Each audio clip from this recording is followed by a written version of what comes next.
அன்பிற்கினிய அறிஞர்கள் கூடிய இந்த சபையில் மாப்போசியின் பங்கு எதில் தமிழ் வள மேம்பாட்டில் மாப்போசியின் பங்கு என்கிற ஒரு நூலை முனைவர் சே. திவாகர் அவர்கள் தன்னுடைய ஆய்வு பணியின் காரணமாக 7 ஆண்டுகள் முயன்று எழுதியிருக்கிறார். அதற்கான தரவுகளை எல்லாம் ஆணித்தரமாக திரட்டி இருக்கிறார். இந்த நூலை இந்த மாப்போசி என்கிற ஒரு தலைவரை, அவருடைய தமிழை, அவருடைய தமிழ் பணியை, அவர் சாகித்ய அகாடமி பரிசு பெற்றவர் அவர் என்பதை மாப்போசி அவர்களை பற்றி யோசிக்கிறவர்கள் அறிந்திருப்பார்களா என்பது தெரியவில்லை. ஏன்னா மாப்போசி அவர்களை நேரில் பார்த்தவன் நான். அவருடைய மாப்போசியினுடைய தமிழரசு கழகத்திலே ஒரு முக்கிய பொறுப்பில் இருந்த ஆய்வாளர் பேசுமணி என்கிறவர் என்னுடைய குடும்பத்தினுடைய நண்பர். அவர் என்னை வந்து தூக்கி வளர்த்தவர். எனவே ஒரு முறை மாப்போசியிடம் அவர் போனபோது எனக்கு ஒரு 10 வயது இருக்கும்போது என்னை உடன் அழைத்து சென்றார். அப்போது மாப்போசியை நான் பார்த்தேன் ஒரு சிறுவனாக. அந்த நேரத்தில் மாப்போசி இருந்த நிலையை வெளிப்படையாக சொல்லலாம். அவருடைய காரியதர்சியிடம் மிகவும் கோபமாக சட்டம் போட்டு கொண்டிருந்த நேரம். சிறுவனாக இருந்த எனக்கு பயமாக வந்து விட்டது. இன்னும் இவரிடம் எப்படி இருக்க முடியும், இவ்வளோ கோவப்படுகிறாரு என்று. அத்தகைய ஒரு மாப்போசியை பற்றி எனக்கு அதை பற்றி சரியான அபிப்பிராயம் இல்லை. ஏன்னா சின்ன பையன் மனதில் ஒரு விதை விருந்து விட்டது.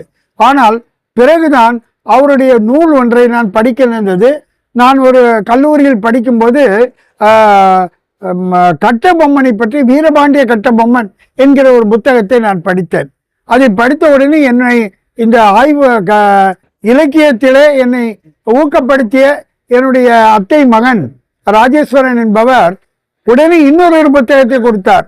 கொள்ளைக்காரன் கெட்டி பொம்பு என்று தமிழ்வாணன் எழுதிய புத்தகம். இதை படித்தால் இதோடு நிற்கக்கூடாது, எதிர்கருத்துள்ள ஒரு புத்தகத்தையும் படிக்க வேண்டும் என்று அவர்தான் எனக்கு சொல்லிக் கொடுத்தவர்.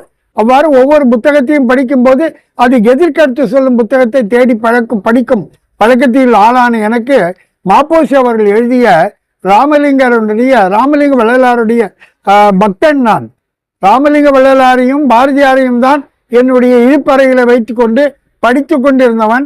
எனவே வள்ளலார் கண்ட ஒருமைப்பாடு என்ற ஒரு புத்தகத்தை நான் படித்தபோது மாப்போசி அவர்களுடைய ஆழ்ந்த அறிவும் அவருடைய தமிழ் மீது இருக்கிற நேயமும் ஆழ்ந்த ஒரு ஸ்பிரிச்சுவலிசம் என்று சொல்கிறோமே, மாப்போசிக்குள் இருந்த ஒரு ஸ்பிரிச்சுவலிசத்தையும் என்னால் புரிந்து கொள்ள முடிந்தது. மாப்போசி அவர்கள் மிக முக்கியமான ஒரு விஷயமாக என் மனதில் நினைவில் பதிந்த விதத்தில் இந்த ராஜேஸ்வரி கல்யாண மண்டபத்தில் பொள்ளாச்சி மகாலிங்கம் அவர்கள் நடத்துகிற ஒரு விழாவிலே மாப்போசி அவர்கள் சிலப்பதிகாரத்தை பற்றி பேசினார்கள். அப்போது வழக்குரை காதையை பற்றி அவர் எடுத்து சொன்னபோது அவர் என்ன சொல்றார், நான் அங்கே சிறுவனாக அங்கே அமர்ந்திருக்கிறேன்.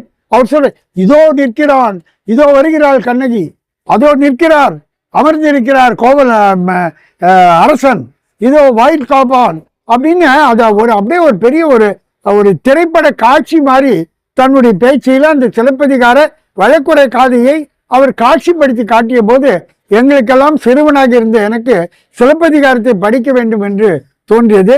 அதனால் மாப்போசி அவர்களை சிலம்பு செல்வர் என்று சொல்வார்கள். இந்த மாப்போசி அவர்களை பற்றி நம்முடைய மேரி அந்த மதுரை கவி முருகேச பாகவதர் அவர்கள் கூட பாடியிருக்கிறார் என்பதை பேராசிரியர் அவர்கள் தற்போதுதான் சொன்னார். எனவே மாப்போசி என்கிற ஒரு வரலாற்றில் மீண்டும் அவரை நிலைநிறுத்தும் வகையில் புதிய தலைமுறை மாப்போசி அறிந்து கொள்ளும் வகையில் இந்த புத்தகத்தை எழுதியிருப்பதற்காக முனைவர் சே. திவாகர் அவர்களை நான் வெகுவாக பாராட்டுகிறேன். அவருக்கு துணையாக இருந்து அவரை தூண்டிவிட்டு இந்த இலக்கிய பணியில் ஈடுபடுத்திய அவருடைய துணைவியாருக்கும் ஒரு வாசகன் என்ற வகையிலே நான் நன்றியை தெரிவித்துக் கொள்கிறேன். வணக்கம், நன்றி.